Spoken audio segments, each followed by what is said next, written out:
Hello and welcome back to Bricking It. Today, instead of focusing on a module build, we're going to get a nice tour of the new layout of our Hogwarts MOC. So let's get started. We will start with the exterior. Now, for a long time, I was of the opinion that the outside really didn't matter at all and everything was going to be focused on the inside. Hence you see the outside of some of my modules being less than attractive. But as time's gone on, and specifically with the introduction of the enormous astronomy tower, I've been much more interested in what the outside of my Hogwarts looks like. And for a while I was trying to make the windows on both sides match. You see the white ones and then the small ones, and same again on this side. As you'll notice, those sides don't match up now, and Hogwarts is actually taking up a lot more space.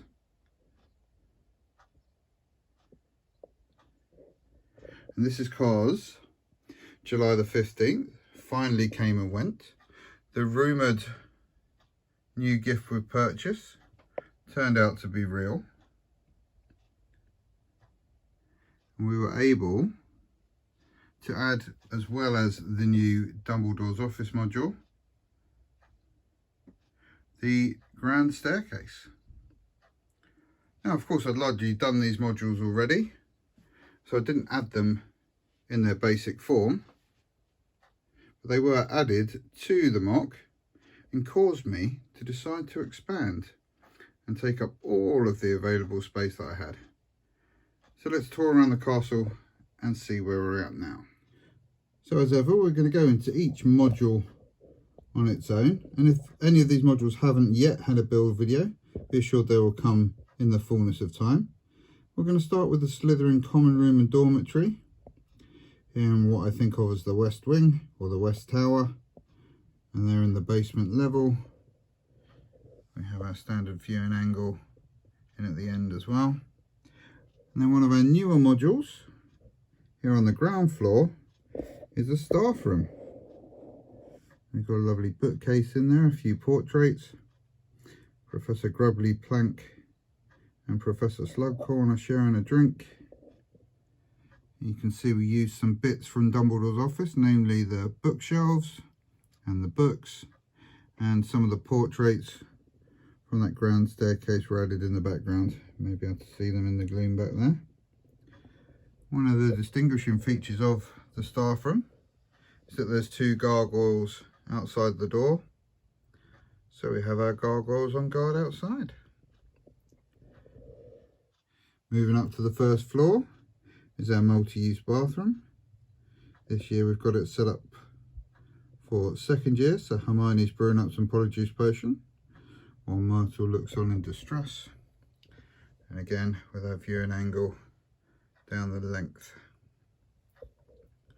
Charms hasn't changed, stays as it ever was, and on top of that we find our Gryffindor dormitory and common room. Slight change here, and that now we have this wonderful fat lady portrait to go on the end of the module, but as that destroys our viewing angle, I've actually engineered a hinge here out of rounded end plates and these cylinder pieces. We've got a little pin plate here at the bottom so that the whole thing can hinge out inside its own footprint, and we get our viewing angle on the Gryffindor dormitory back.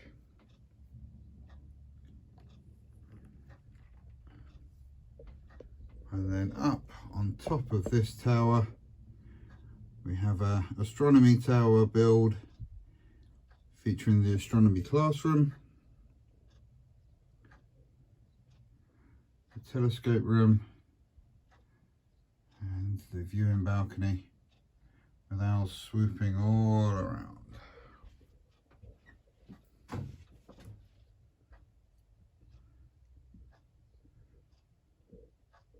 Lovely. Let's move on to the next tower. So over here on the east wing, we start off again in the basement rather than the dungeon. This time it's Hufflepuff common room and dormitories. Again with that nice viewing angle on this side, through a window this time, seeing our bookshelves. Next up, our ground floor classroom is Transfiguration. Not changed, but we haven't covered this one yet. Oh, desks are looking a bit dusty. Next classroom up again, we have History of Magic with Professor Binns there, up dark.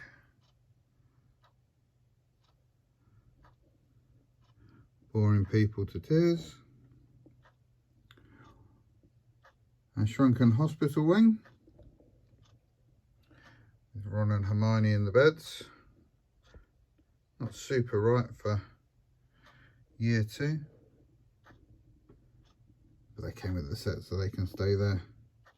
And this tower is currently capped by the Ravenclaw dormitory with that lovely clock piece and common room. And just for now, our 3 little feature towers on the side. Lovely. Let's move into the main castle.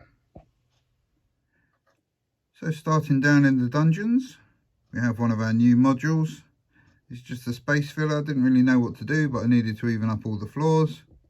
So we brought back a module that I sort of toyed with in the early days of the castle, and that's the Death Day party down in our ghostly dungeons when we haven't got the ghosts scattered throughout the castle.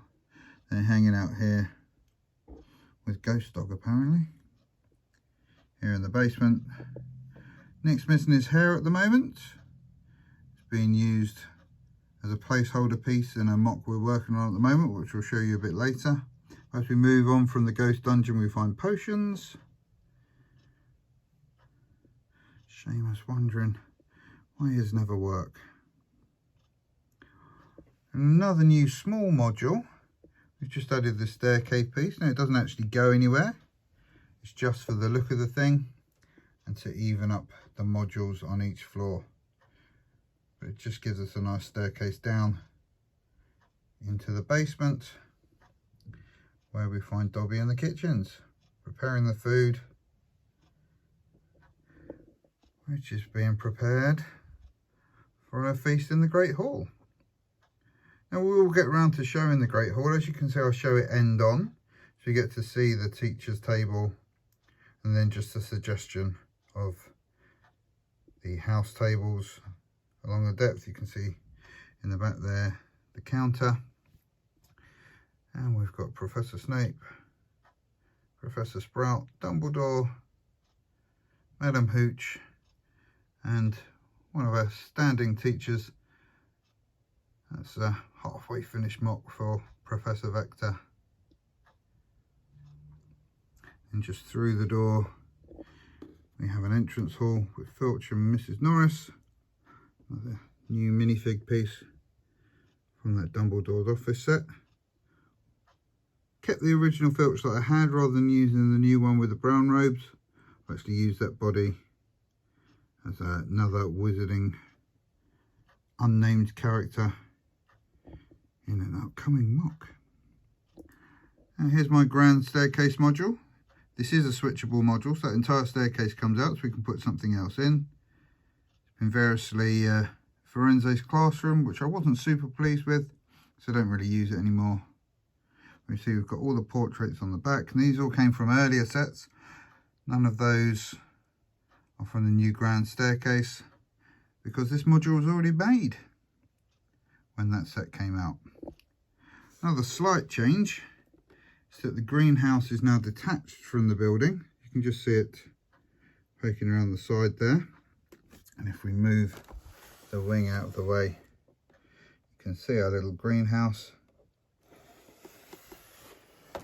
But we now have a doorway out from the staircase hall, and that leads out into a little garden type area, leading our students to the greenhouse. Moving on up once again, we find the library. Another new minifigure to the layout, Madame Pince from Dumbledore's office. As we move along, we have our third floor corridor, another changeable module, and as we're in year 2, it has a graffiti warning of the Chamber of Secrets on the wall. And into our dark arts, defense against the dark arts, rather, teacher's office. Now, if you've seen the dark arts video, I did mention about building a fireplace. Oh, gone horribly wrong. So I just did knock up a little, just one brick deep fireplace just to live in here. And that will live in most of the teachers' offices. But we'll swap out, usually Moody will have all his dark detectors instead of the fireplace piece, but it's just another little piece. You may now notice that the office is not attached directly to the classroom. We put a corridor in between, and here we see some of those new portraits up on the wall, as well as recessed back in an archway, the doorway to Dumbledore's office, which was going to be one of the changeable modules for this staircase, but is now a permanent residence in this new hallway piece. And finishing off this floor, we have our Defense Against the Dark Arts classroom, this year being taught by Professor Lockhart, pimping out one of his books while the pixies cause havoc. Moving on up into the Divination classroom. A couple of students having a cup of tea. And then one of our new modules again. So mostly what I've added is hallways and galleries and areas of open space, and it really does take away the claustrophobic feeling that I was getting from my Hogwarts and just give it a bit more room. Just opens it out and lets it breathe a bit more. Here I've used a lot more of those portraits on the wall. So loads and loads of lovely sticker pieces. Would have loved to get a second set of these, but just could not afford that kind of outlay all in one go. And this wall is even removable to give us access to the room of requirements next door. Not that it's true access, but it just allows us to see it. And so here is the room of requirements. As nobody's training here this year, it's currently set up as the junk module. Slight redesign of the junk piece. I was trying to fit a vanishing cabinet on there, but trying to make the vanishing cabinet small enough to fit on this base piece, but also look like it's supposed to in the films was a bit too tall in order for me with the pieces I had. So just had a slight rearrange, but it's largely the same as it was before. And finally on this floor, Flitwick's office. Now I know this should be on the top floor, but needs must. Although it is lower down the castle, on the outside here, we still see the balcony access where Buckbeak and Sirius are ready to make their escape, even though they're not going to do that for another year. And finally to the top floor, currently. And here we have a teacher's office. The name's completely Trelawney, Professor Trelawney. And a quick sherry before she goes down to teach her class. Next to that we have Dumbledore's office. Now, despite having got the new set, really didn't change a lot. Little Fawkes is around and about in the area. I might replace him when appropriate. Year 2, yeah. And then I changed the pensive for the newer white version that was in the new Dumbledore's office, so I might change that recessed wall and remove that, maybe put another bit of interest. I'm not sure if I'm totally keen on it, but it's quite nice, so I'll leave it there for now, live with it for a while. And then just here, Now ignore the figures in the back because they are all just placeholders.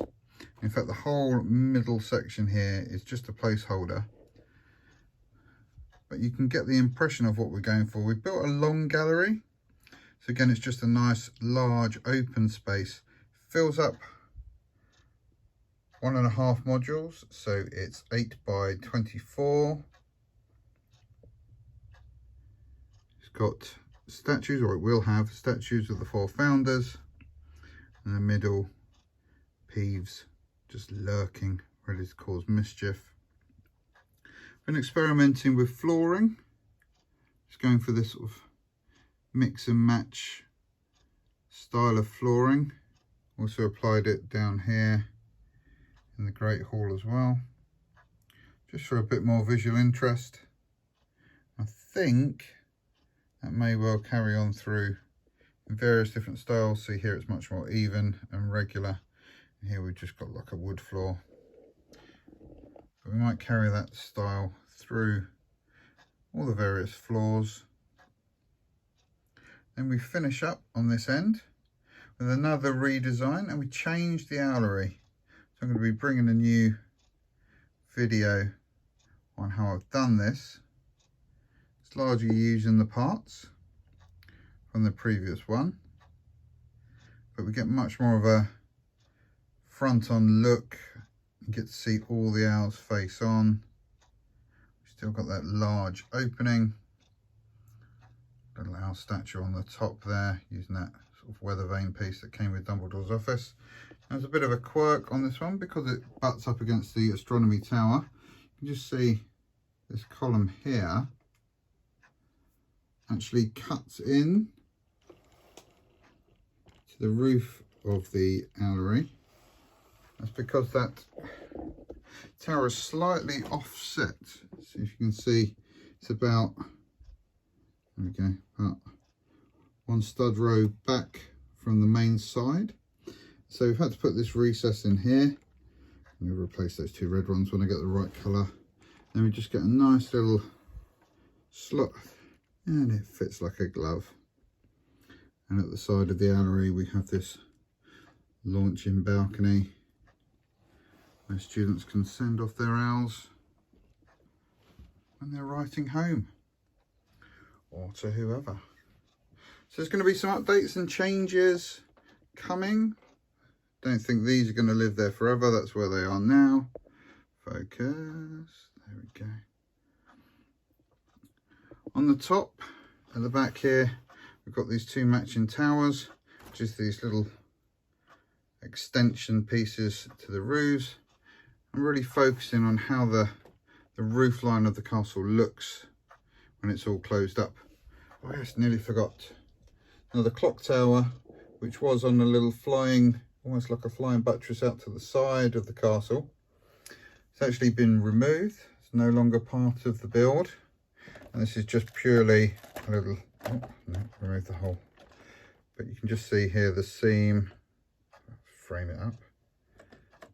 There we go, and that's where that just studs into the side of the castle. And then when we put a roof on the long gallery and decide how we're going to cover up this central piece, we just get a much more satisfying roof line. I really like the contrast between the light tan and the sand green. And then all the way up to the astronomy tower. And these come just below my new shelf where I'm displaying my books. I don't go too much further around. So I'll give away what my new MOC is. That's a cheeky little clue for anyone who's interested. Anyway, this is the state of Hogwarts as it stands at the beginning of August 2022. More build videos to come fairly soon. And of course, once the kids are back to school and I get my filming time back, I'll have that brand new MOC series I've been vaguely hinting at for a while now. So, thanks for watching. If you've enjoyed this video, please leave a like. And if you'd like to see more videos like this, then please subscribe to Brickin. Bye.